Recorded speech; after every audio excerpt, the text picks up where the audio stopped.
আসসালামু আলাইকুম। ওয়েবসাইট থেকে আসা অর্ডারগুলো এসে জমা হয় অর্ডারস পেজের পেন্ডিং ট্যাবে। তো এরপরে একটি অর্ডারকে বিভিন্ন ওয়েতে প্রসেস করা হয়, লাইক অ্যাপ্রুভ করা হয়, হোল্ড করা হয় অথবা ক্যান্সেল করা হয়। আজকের এই ভিডিওতে আমরা দেখব একটি অর্ডারকে কীভাবে আপনি অ্যাপ্রুভ করবেন অথবা হোল্ড করবেন অথবা ক্যান্সেল করবেন। যে অর্ডারটি নিয়ে আপনি কাজ করতে চাচ্ছেন সেই অর্ডারের উপর ক্লিক করলেই অর্ডারে একটি ডিটেলস মডেল ওপেন হবে। এইখানে আপনি দেখতে পাবেন ওই অর্ডারটার কাস্টমারের নাম, ফোন নাম্বার, শিপিং অ্যাড্রেস এবং অর্ডারের আইটেমগুলো, এবং পাশাপাশি দেওয়া আছে একটি ইন্টারনাল ট্র্যাকিং সামারি। এই ট্র্যাকিং সামারি আসলে ক্যাস্ট করে যে কাস্টমার অর্ডারটা করেছে কোন জায়গা থেকে বসে এবং নিতে চাচ্ছে কোথায়। যদি কাস্টমার অর্ডার করে ঢাকায় বসে কিন্তু নিতে চাচ্ছে কুমিল্লা, সেক্ষেত্রে এটা একটা রিস্ক অ্যামাউন্ট, যে অর্ডারটা প্রসেস করা উচিত কি উচিত না। এই সবগুলো অ্যানালাইসিস করে আমাদের ইন্টারনাল এআই আপনাকে একটি রিস্ক অ্যামাউন্ট শো করবে, low risk, high risk, medium risk.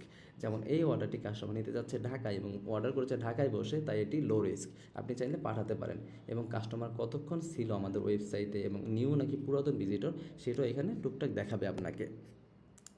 এবং অর্ডার আইটেমস আপনি দেখতে পাবেন যে কাস্টমার কী কী নিতে চাচ্ছে, টোটাল অ্যামাউন্টটা কত। টোটাল ডিউ অ্যামাউন্ট দেখাচ্ছে, এখন কাস্টমার পে করেনি, সিওডিতে নেবে, তাই ডিউ অ্যামাউন্ট দেখাচ্ছে। চাইলে কাস্টমারের যে অর্ডার আইটেমস আছে কাস্টমার সাথে কন্ট্যাক্ট করে কাস্টমার যদি আপডেট করতে চায় আপনি এখান থেকে আপডেটও করতে পারবেন। যদি আপডেটে ক্লিক করেন সেক্ষেত্রে এখানে প্রোডাক্ট অ্যাড করা, প্রোডাক্ট রিমুভ করা এবং এটার কাউন্টটা লাইভ অ্যাড হবে। লাইক আমি একটা অর্ডার প্রোডাক্টকে অ্যাড করলাম, এটার অ্যামাউন্টটা সরাসরি লাইভ অ্যাড হয়ে গেল। কাস্টমার সাথে আপনি যখন কলে কথা বলতে থাকবেন তখন আপনি চাইলে এটা লাইভে কাস্টমারকে অটো বলতে পারবেন যে এত টাকা আপনার আসতেছে ফাইনাল অ্যামাউন্ট, দেন চাইলে আপনি এটাকে আপডেট করতে পারবেন। দেন নেক্সট প্রসেস হচ্ছে গিয়ে আপনার ট্যাগ সিস্টেম।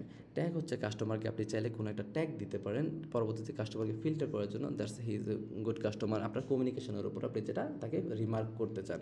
এবং এখানে দেখতে পাবেন কাস্টমারের পূর্ববর্তী অর্ডারগুলো, যে আগের কোনো অর্ডার জমা আছে কিনা সেটার আপডেট কী। এবং এখানে অ্যাডমিন ম্যানেজমেন্ট আপনি দেখতে পাবেন কাস্টমারের পূর্ববর্তী অর্ডারগুলো। এই যে total order website 32, that's mean এটা হচ্ছে আমাদের সেলোরা এক্সের সফটওয়্যারের ইউজ করা যতগুলো স্টোর আছে সবগুলোতে কাস্টমারের অর্ডার অ্যামাউন্টগুলো। আমাদের এই সেলোরা এক্স সফটওয়্যার ইউজ করে এমন স্টোরগুলোতে এই কাস্টমার 32টি অর্ডার করেছে এবং যার ভিতরে 23টাই ক্যান্সেল হয়েছে, যেটা আপনি এখানে দেখতে পাবেন। আর দেখতে পাবেন delivery statistics on courier, like fraud checker ডাটাটা। এখানে আপনি 4টি কুরিয়ারের ডাটা দেখতে পাবেন, পাঠাও, স্টেট ফার্স্ট, রেডেক্স, ক্যারিভি, এবং সেগুলোর একটি পার্সেন্টেজ আসলে কাস্টমার কীরকম বিহেভিয়ার, ওনার উনি ফ্রড নাকি আসলে অর্ডারটা পাঠানো যায়। দেন নেক্সট স্টেপ হলো আপনি অ্যাপ্রুভ করবেন, হোল্ড করবেন অথবা ক্যান্সেল করবেন। অ্যাপ্রুভ করার সময় কাস্টমার যদি তার শিপিং বা ডেলিভারি অ্যাড্রেসটা চেঞ্জ করতে চায় আপনি এখান থেকে চেঞ্জ করে দিতে পারবেন। এবং যদি কাস্টমার নিতে চায় ঢাকার বাইরে কিন্তু দেওয়া থাকে লোকেশন ইনসাইড ঢাকা, সেক্ষেত্রে আপনি চাইলে এখান থেকে চেঞ্জ করতে পারবেন, আবার চাইলে ফ্রি শিপিং করে দিতে পারেন। দেন হচ্ছে অর্ডার নোট, এটা হচ্ছে কাস্টমার যে নোটটা অর্ডার করার সময় দেয় ওইটা।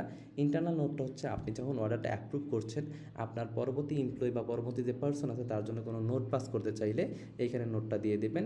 আর ডেলিভারি ডেট হচ্ছে বেসিক্যালি যদি কাস্টমার আজকে অর্ডার করে এবং নিতে চায় লম্বা একটা সময় পরে বা কিছুদিন পরে, সেক্ষেত্রে নেক্সট যে ডেটটাতে উনি রিসিভ করতে যাচ্ছে ওই ডেটটা আপনি এখানে সিলেক্ট করে দেবেন। দেন হচ্ছে ডিসকাউন্ট, চাইলে কাস্টমারকে আপনি কোনো ডিসকাউন্ট দিতে পারেন অথবা অ্যাডভান্স পেমেন্ট করে থাকলে এখান থেকে অ্যাডভান্সটা দিয়ে অ্যাপ্রুভ করে দেবেন।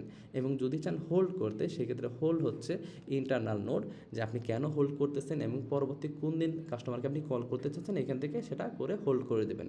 আর যদি ক্যান্সেল করতে চান সেক্ষেত্রে হচ্ছে কী কারণে অর্ডারটা ক্যান্সেল হচ্ছে একটা রিজন সিলেক্ট করে ক্যান্সেল করে দিতে পারবেন।